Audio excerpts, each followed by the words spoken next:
guys, welcome back to Bait and Tackle. I'm your host Joe Frank, and tonight we are going to do another collaboration video. We are going to do a collab with my buddy Kris over at Swamp Trout Baits. He was nice enough to tie up for me a whole bunch of treble hook goodness. Now I'm going to do these myself at some point here, but in the meantime I wanted Kris to tie me up some because I've seen some of his work and it's very, very awesome. So we're gonna use a whole bunch of different sizes. We've got size 12, 10, 8, 6, 4, and 2. Okay, so we've got 1, 2, 3, 6 different hook sizes. I don't know if we're gonna use them all, but we're gonna try to use them all. And we're gonna use the Do It Molds lure body mold, and we're gonna make a whole bunch of inline spinners. Okay, and we've got different sizes inside this mold. We've got 3/8, 1/4, 1/8, 1/16, and 1/32. We're gonna try to make all of them, okay? So what I'm gonna do first is I'm gonna get some, I've got some wires here to go through this mold. Then that way we can actually do the, pull the lures off, okay? And I've got some 0.041, I think, or 0.040 wire to go through this. So we can use that to take and slide the lure bodies off of and on. And while we're working with it, we're gonna paint it. So this could be a lengthy video. I'm not sure how far we're gonna get. And we're also gonna mix up a little bit of a drink here. I've got some nice Crown Royal Peach whiskey tonight. And we're going to put some of that in here. I usually like to do about a half and half mix, but I don't know if I'm gonna feel that froggy or not. I'm gonna put that off to the side. And then I got some Lipton's Georgia peach tea to mix with it, and it is very good. I've already had it a few times, so that is going to be our drink of choice this evening. I think I may start doing that from now on, just having a nice mixed drink with each time we do one of these episodes. Delicious. So let me get these wires in here. We got lead heated up already, as you can hear from the fan behind me. Proper ventilation. Always make sure you have proper ventilation, especially when working with lead. If not, make sure you're in a well-ventilated area outside with a fan blowing. Get it away from you. You do not want to breathe in lead. It's very, very dangerous. I'm going to also recommend you use gloves. I typically don't use gloves. I work with my hands all the time, but I strongly suggest you wear gloves. PPE is very important. So let's get you down to the bench so you can see what I'm doing, and we will get some of these bodies poured up. All right, guys, so we see the box of goodies from Kris. Now here's the mold, and I'll give you a little bit of a close-up of it. Here we go, lure body mold. Inside gives you the sizes on one side, and it says right here on the bottom, use a core shaft part S040, which is just a 0.040 wire. That's all it is. So I took some of these, and I'm going to actually put these in the mold, and we are going to pour each cavity probably 2 or 3 times so that we have enough to play with to do this video. Now, like I said, this may take a little bit of time to do, so bear with me, but I've got them all in there. That's kind of how you want them, so you can pour into the actual sprues of each spot in the mold. So let's get you over to the lead station so you can see me pour these up. So I've got you lined up with the lead pot here. I'm trying to keep these, might have to make a little modification to these at some point, but I'm just got them off to the side so I can pour into the cavities. We're gonna see how this goes. I may be using some other different type of wire at this point because I'm not sure if it's gonna pour well. Now we're gonna try this as is. I'm not going to, I didn't spray anything into this mold. No dropout or anything like that. We're just gonna go ahead and straight pour it and just see how it goes cold. And already my wire forms are dropping into the cavities, which is not what I wanted them to do. So there we go. I don't know if all these are going to fill cold. We're gonna find out here in a second. So I had some issues, and I took my daughter's hair tie and put it around the end just to keep this handle together. But I had some issues with the part dropping into the actual top of the lead. So let's just see how these came out. I don't know if they all filled. Yep, so this one down here, the smallest one, didn't fill at all. The second to smallest one filled halfway, and the other ones actually filled fine. Looks like the 1/8 did okay. A little bit of a mark in there, but the 1/4 did perfect, and the 3/8 did perfect. So I'm gonna go ahead and keep those. I might spray this, go ahead and spray this with some dropout just to get these to perform better, get some more heat down in there, or get some more lead down in there so it'll be easier. So I'm gonna try to get the lead off of these ones that it slipped down into the, we'll see, we'll pour another round, and I may come up with something different to maybe squeeze these together so that they stay closer together in the top of the cavity there so they won't move, and that way they won't go into this cavity. So take 2. We made some changes already, so we learn from our failures. I made the wire harness, which it starts as a 8-inch wire with a U in it, or not a U, but basically like a circle for you to get ready so that you can twist it in the wire bender. Okay, so that's an 8-inch piece of wire. So I cut one of those down to this. So I cut that back because that was intruding on getting into the other cavity. And I also shortened the wire. And now, when you look at it, it's gonna look like this. So long enough to get through all the way, but short enough now to sit down in that little wire thing there to hold it so it won't go into the cavities where you're pouring the lead. And it's a lot lower profile. So now I can probably get the nose of the lead pot right in there, okay? So that's the way to do it. I made them all the same size, made all 5. I'm gonna go ahead and put them in the mold. And you can do it this way, or you can do it by closing the mold and slipping them in through the holes if you'd like. It doesn't really matter. Either way works fine. This way is probably a little bit more difficult just because I don't know if it's gonna close perfectly every time, and it did that time. So you can see the eyes through each one there. See it? They're just sitting right in there perfectly in that channel where they're supposed to be, and they won't fall out on you, okay? So no special wire harnesses or nothing like that. Just get yourself some .040 gauge wire, pop it through there, cut them down to size, make them, you could just bend one if you wanted to and make them yourself a lot easier. Just that looks nice and clean, so we're good with that. So put the hair tie back on here just to keep everything tight together, so then that way the handle doesn't spread apart and these don't fall in different places. Oh, one thing I was gonna do, and let's go ahead and do that before we start here. I told you I was gonna do that. I'm gonna spray each one of these cavities with some dropout. Make sure you shake up your dropout really good. It is graphite. I'm sure it settles. I just want to make sure that we're good. Now, particularly the smaller ones, and I don't want to spray this near my drink, so I'm going to actually spray this off the table. Particularly the smaller ones are the ones that we're going to have a lot of issues with. So I'm really going to make sure that I hit those. Okay? But I'm going to go ahead and do them all. That way they're all coated nice. And we got a nice clean thing to work with. Now you just got to make sure you let this stuff dry. There you go. So instead of burning the molds with wax and you know, you can use a candle and smoke the molds, they call it. I'm not really a fan of that. This stuff is very easy. This stuff cleans up pretty easy. I've cleaned a couple of my molds with this stuff in it, so relatively easy. I think I just used some alcohol and like a plastic scrub brush, and that way you're not scraping up the metal and ruining your molds, and it comes right off, and then you can reapply it right back on there. Now, as far as how many coats you can do, I'm pretty sure you can do quite a few coats, because I've done it on my underspin molds several, probably, I would probably say more than 30 times at this point. And I just scrubbed them just because, but they were still coming out great. No issues with too much buildup. They'd still come out with some great stuff. Let me just show you that again. Frankfurt Arsenal Dropout. Good stuff.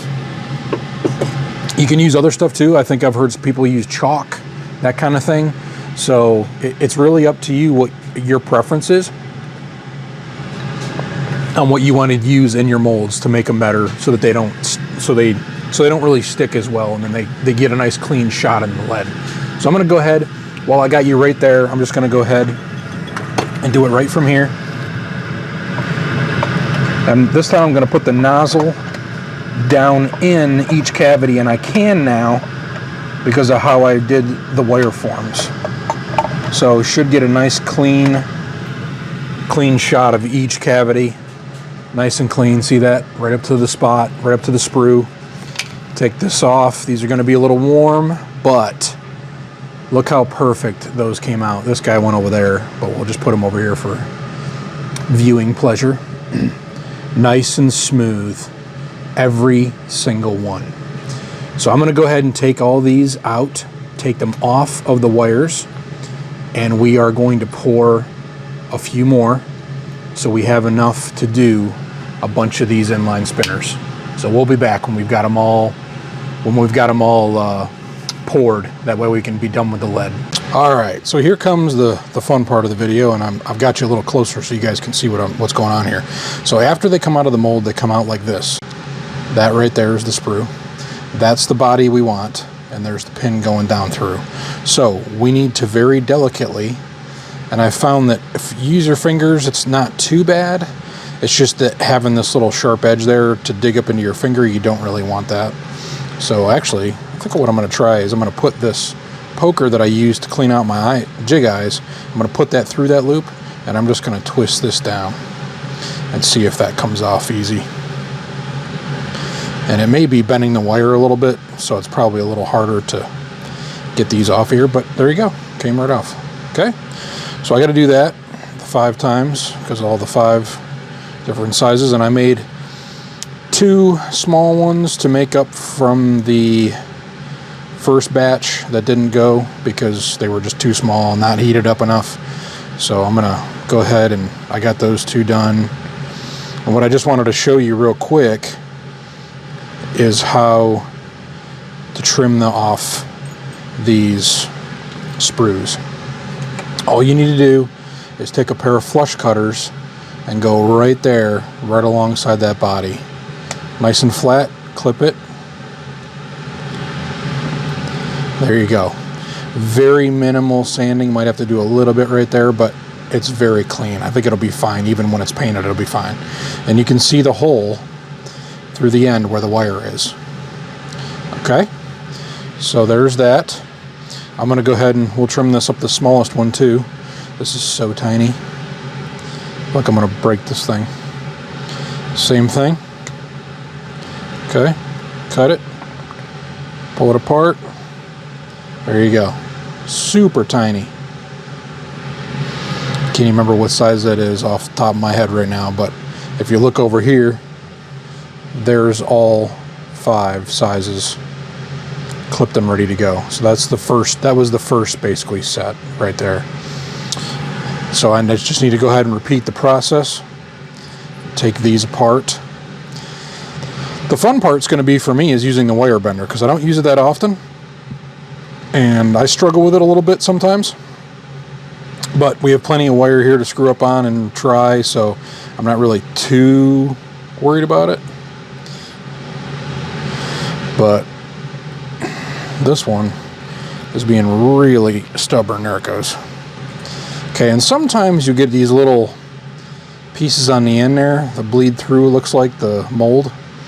No big deal. Like I said, cut the sprue off, ready to go. That's one of the big ones. So I made 3 sets, so we have plenty, but I just need to go ahead and get the rest of the pins out, get all these off. I'm trying to do this relatively quickly so I can get these sprues back into the lead pot because I just unplugged it and it's cooling down, and it'll take a while to cool down, but I just want to get these sprues back in there. So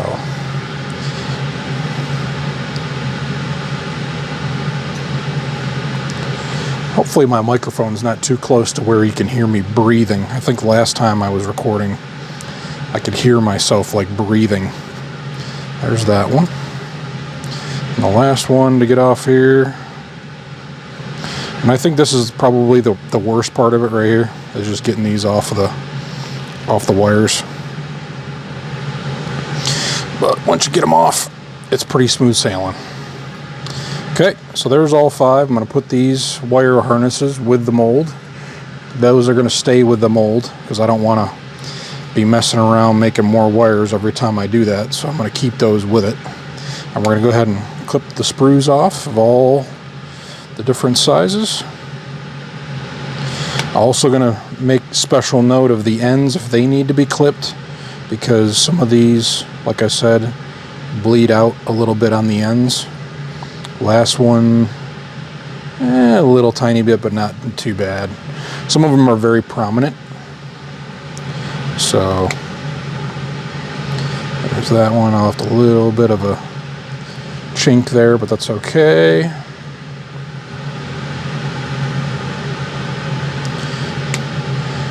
Okay, little one. It's got a little tiny thing on the end. So again, just going through very carefully, cutting the sprues off and cutting the little spots off the end, the little bleed overs. Okay, and once we get all these done, we will attempt at painting them. I'm not sure, I've got to think about that. I think what I'm going to do is dip them in powder paint, but I'm not sure yet because I was thinking white on some of these, but we also need to take a closer look at Kris's work on the trebles, so I can see what colors he went with, because we're going to try to do a little bit of a match. Nothing crazy, but we're going to do a little bit of a match. So I may do some white and black, just some standard colors, maybe like black with white dots, or some white with black dots, role reversal. Might throw in some chartreuse in there too. So we got 3 big ones, 3 of the medium-sized ones, 3 of the third, 3 of these, and then 3 of the really, really tiny buggers. So I'm going to get cleaned up, because when you touch lead, you should be definitely using gloves. I don't. I clean my hands very frequently. So I'm going to do that. We're going to come back. I think I'm going to get some other wire out so that I can get something for these to hang on the racks when we bake them. And I'm also going to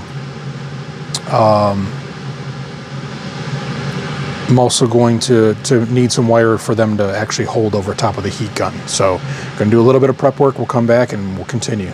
Round number 2. We need some more peach. And we need some more of that drink. So what I've decided is I'm going to start with a coat of white on each one of these. And these are Kris's awesome hand-tied treble hooks. We're going to take these and we're going to very carefully dip them into the paint without getting paint everywhere, number 1, and try to keep it on here so that it won't drop into the paint. Okay, so using pearl white, and the problem with white is you can't really do it in the it's just too heavy for a fluid bed, so it has to be done just by hand, dipping it into this. So I'm just trying to make sure I got enough. I got plenty there. I want to make sure the wire's sticking out of here, because if it's not, it's going to get clogged in there, and I don't want it to get clogged in there. So we're going to go ahead and heat it up. I'm just going to show you this so you guys can see it far away. You've seen the process many times on my channel. If not, go back and watch any of my lead making channels or any of my lead making videos. I always do a pretty good job at trying to show you these the best I can. I don't want to get too close and change the camera too many times. So we got that heated up. I can feel it really hot. I'm just going to hit it one more time real quick. And let's just see how this first one comes out. I've got my powder paint shaken up real good.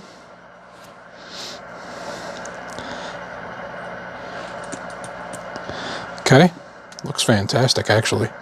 So I'm going to go ahead and wipe away the powder paint that I'm not using, like on the actual metal. And I'm going to return it to the heat.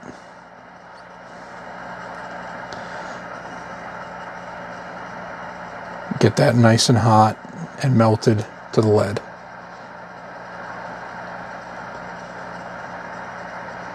The important thing here is that the lead is nice and hot, even beforehand, because when it gets down under that powder paint, you want it to attach to it. You want it to stick to it. Okay, there we go. Got it nice and heated up. Perfect. So I'm not going to show this on camera, but I'm going to repeat this process a bunch of times. And for right now, I'm just going to hang this on here because I don't want to take it off there and I don't want to touch it. It's too hot for the moment. I've only got 4 of these. These are just spinnerbait wire harnesses, and I'm just using them to paint. I've got a bunch of these, so I'm not really too worried about extras and that kind of thing, you know what I mean? So, and I'm going to put a little kink in this one just so it'll hold it in that spot. But just going to repeat the process for all these. So what I've decided to do is I want to take each tube that I'm doing, and these are the 2 biggest ones for these 2 hooks right here. This one's white, and it's pretty solid the way it is, so I'm probably just going to leave one of them as white. Okay. The other one I'm going to take and put some color on. So what I want to do is I want to leave one of these baits like this, and what I'm going to do is I'm going to put this comb, I found this comb, and I'm going to use the bigger section, and I'm going to go like this, and I'm going to drop the other color on it. Now this one happens to be chartreuse and black, so I think what I'm going to do is maybe like some chartreuse on one side, and then the other side we'll leave as one side white with chartreuse, one side white with black. So that's what I'm thinking. So let's get this thing prepped. It's got to be heated up, and I'm not sure how I'm going to do this at the moment.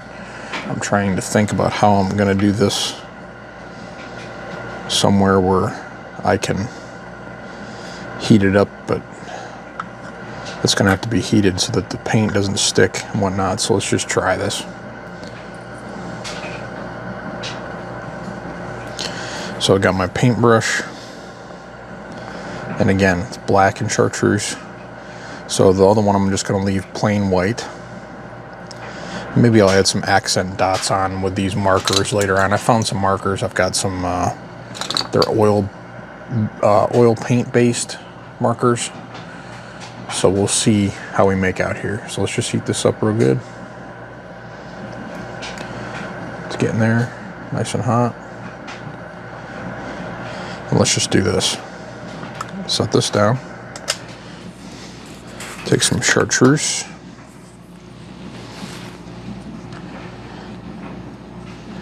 And we are going to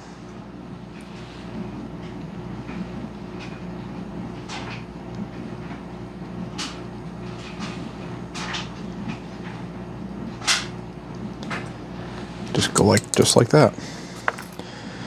And let's see if this stays. Hopefully the paint doesn't come off.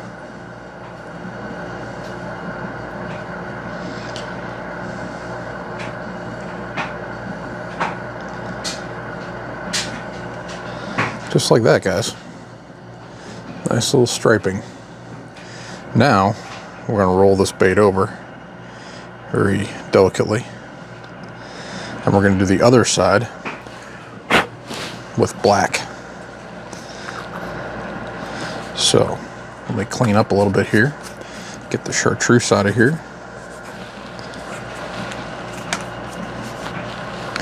Get it cleaned off the paintbrush. Heat this up a little bit again.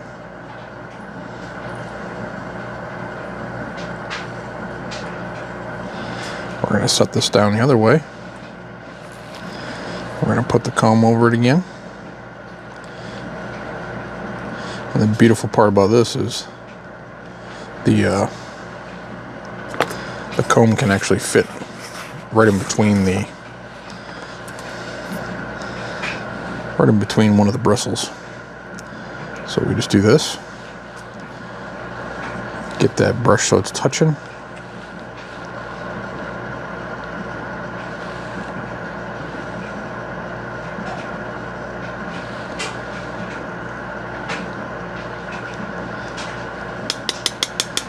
There we go. Nothing fancy, nothing crazy. Just doing something different.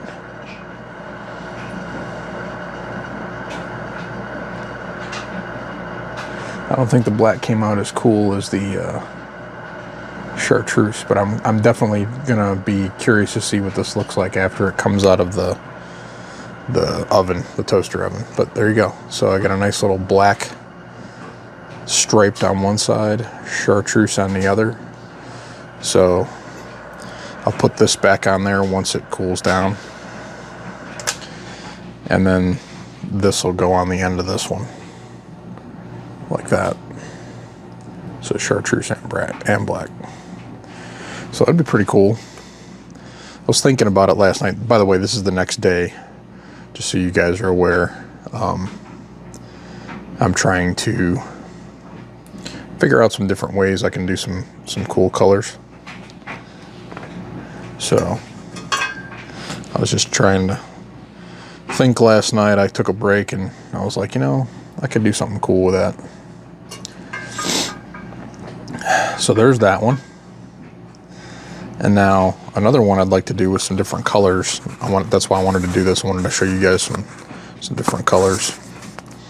And I might even switch it up a little bit. We might even try to do some of the thinner bristles on the comb. I mean, super cheap. Just go grab some at the dollar store or whatever. So the next one is gold and brown. And I figured some pumpkin brown would go pretty well with that. Just some light brown. It'll kind of mix in real well. So I'm thinking we'll do this all the way around it or partially around it. One of the two. We'll see. But let's get this thing off the stand that I've got it on to bake. Let's get some colors on it. So let's do the brown first.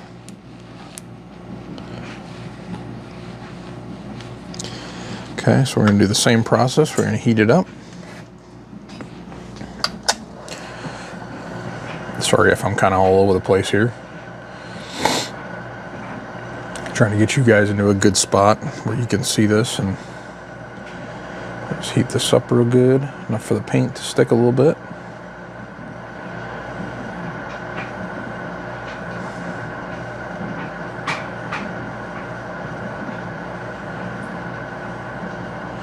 Oh, there we go. I think the paint's actually starting to bubble a little bit.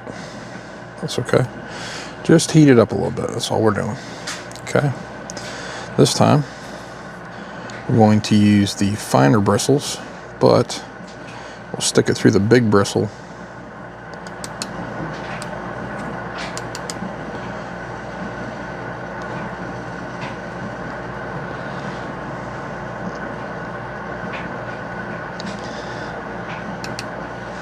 To get that thing to hold into place, is what I was trying to say there.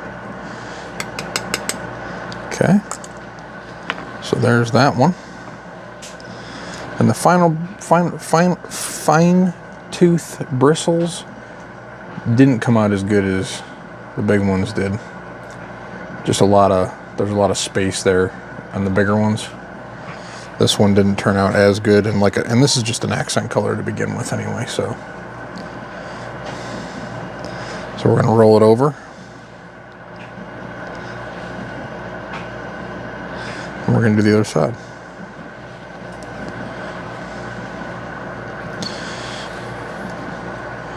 So let's try this again.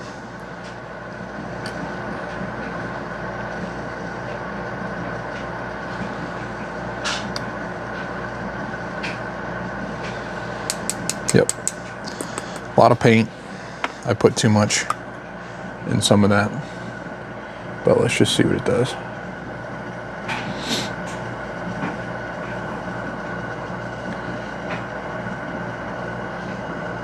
Looks like more paint got on a little bit more than the other one, but it actually didn't come out too bad. So that's the fine bristle. Actually came out pretty cool. Looks like a resistor. Anybody that works in power electronics would know what I'm talking about. Looks like the banding on a resistor. It's kind of cool. Anyway, so that's what I'm trying to do for this, so that we can have something like that. Let's see if I can rule that. Something like that. Pair it up with that.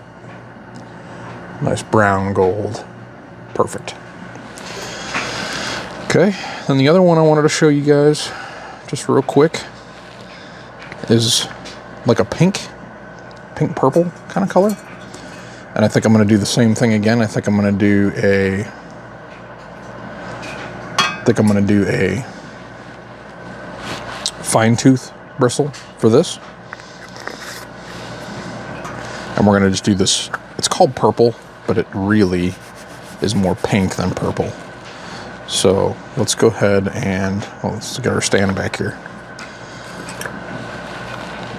Let's get our next one on.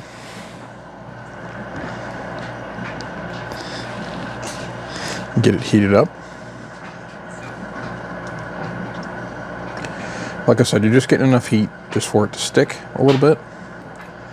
And then we'll return it to the heat a little bit once we get to where we need to get to. Okay, so we're good there. Just gonna let that dangle down.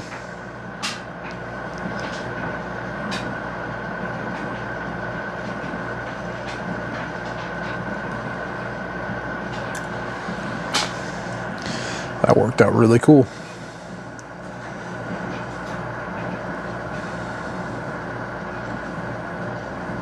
We're gonna heat it up just so it stays.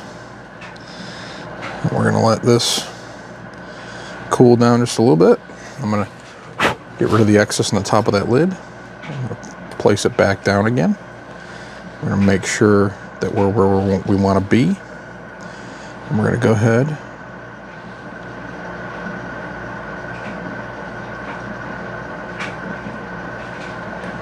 and put more stripes down. And we're good. So, I'm just gonna hold this over the heat, bake it on a little bit more. And I'm thinking about maybe like adding some black dots down the center, like where the white is in between the lines. Like I could have done the lines all the way around if I wanted to and try to match them up and everything.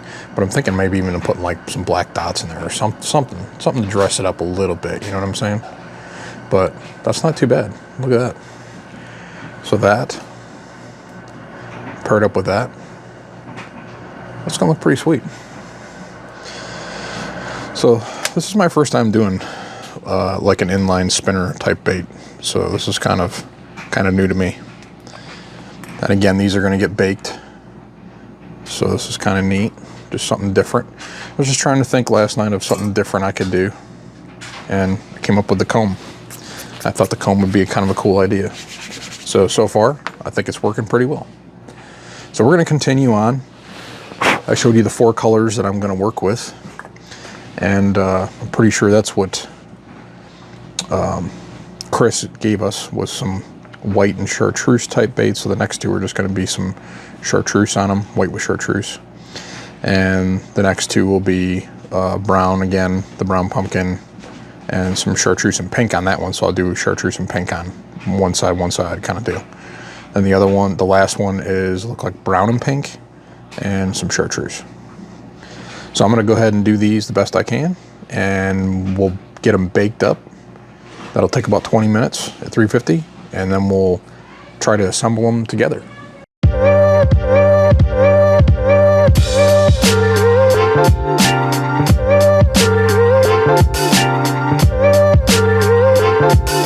So these went through the toaster oven. They were heated up.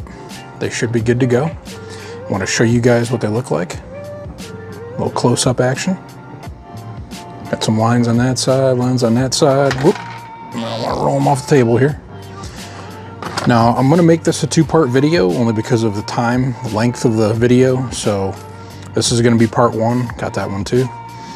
And we are going to split these up into the actual sizes here. I'm going to take some pictures and show you guys. Now, I may add some black dots, but I don't know if I'm going to do that today. I think I might do that some other time. But all I'm using here is paper clips to hang them on my rack for the toaster oven. And I just bent a paper clip in half. So that one was solid white to go on this white one, and I may add some stuff to that. And then this is the one with the black stripes and the black stripes there. Okay. So we got all of our colors. There's one with blue, or one with the pink, and one with the brown. Came out pretty good. So those are my two bigger ones, or second down bigger ones. And these are my tiny ones. I'll show you how the tiny ones came out. Those came out pretty rad. Brown on one side there, pink on the other, pink on one side there, and chartreuse on the other. So pretty cool. I'm pretty pleased on how they came out. I'd say that the body on these is probably a little small for these hooks. These hooks are probably a little bit too big for that, but we're gonna put them together on the next video and see how they come out. And then here's my last two, the second down, and one was pink and chartreuse, I think. But yeah, pink and chartreuse on that one. Pink and chartreuse. And then brown and brown, just brown, solid brown on that one. So pretty excited. So I'm gonna take some pictures and stuff of these already and get you guys a better view of this stuff. I'm just gonna take some pictures like you guys can see them at the end, like I normally do at the end of my videos, and tell me what you guys think. And like I said, the next video we'll actually pick out the hardware, and we will do the hardware on all of these. We'll actually get out the wire form. We'll do some close-up shots of the wire forming and that kind of thing. I want to make sure that I kind of go through this entire process so you guys can see what the whole thing is like. So this is going to wrap up part one of our little collaboration video with Swamp Trout Baits. Mr. Kris, thank you again so much. And we'll be returning for another one. Well, that's going to wrap it up for today's video, guys. I hope you really enjoyed that. We're starting to build out our little, I guess you want to call them inline spinners, but also known as like rooster tails. So I'm really excited about putting these things together with all the hardware.